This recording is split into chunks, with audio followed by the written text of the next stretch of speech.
ഇതൊരു water ഡാമേജായ Lenovo ലാപ്ടോപ്പിൻ്റെ ബോർഡാണ്. അപ്പോൾ ഇതിനകത്ത് ഇതേപോലെ വാട്ടർ ഡാമേജായ ഒരുപാട് ഏരിയ ഉണ്ട്. നമ്മൾ കസ്റ്റമറോട് പറഞ്ഞു വാഷ് ചെയ്യണമെന്ന്, പക്ഷേ കസ്റ്റമർ വാഷിങ്ങിന് വില്ലിങ് അല്ല. അപ്പോൾ നമ്മൾ ഇവിടെ ഷോർട്ട് ചെക്ക് ചെയ്ത് നോക്കുമ്പോൾ ഇപ്പോൾ ഈ ഡ്യുവൽ മോസ്ഫെറ്റിൻ്റെ ലൈനിൽ ഹൈ മോസ്ഫെറ്റിൻ്റെ ലൈനിൽ ഷോർട്ട് കാണിക്കുന്നുണ്ട്. അപ്പോൾ ഇത് സപ്ലൈ ഇഞ്ചെക്ട് ചെയ്ത് ചെക്ക് ചെയ്യുമ്പോൾ ഈ കപ്പാസിറ്ററാണ് ഷോർട്ട് എന്നുണ്ട്. ആ കപ്പാസിറ്റർ നമ്മൾ റീപ്ലേസ് ചെയ്യുന്നു. അതുപോലെ തന്നെ ഇത് വേറൊരു സർവീസ് സെൻറ്ററിൽ അവർ കൊടുത്താണ്. അപ്പോൾ അവിടെ കുറച്ച് കാര്യങ്ങൾ ചെയ്തിട്ടുണ്ട്. അപ്പോൾ അതൊന്നും പ്രോപ്പർ അല്ലാത്തതുകൊണ്ട് നമ്മൾ അതെല്ലാം റിമൂവ് ചെയ്ത് പ്രോപ്പറായിട്ട് റീസെറ്റ് ചെയ്യുന്നുണ്ട്.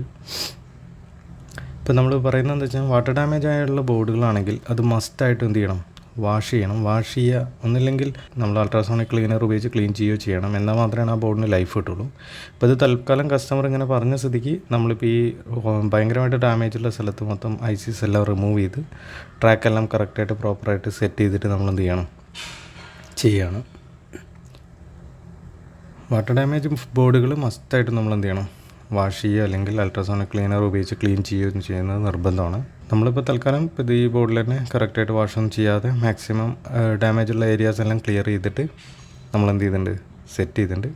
ഇപ്പോൾ നമ്മൾ വർക്ക് ചെയ്ത് നോക്കി, ബോർഡെല്ലാം വർക്കിംഗ് കണ്ടീഷൻ കാര്യങ്ങളൊക്കെ ഓക്കെയാണ്. നമ്മൾ കണ്ടിന്യൂസ് ആയിട്ട് ചെക്ക് ചെയ്ത് നോക്കി, പ്രോബ്ലം ഒന്നും ഇല്ല.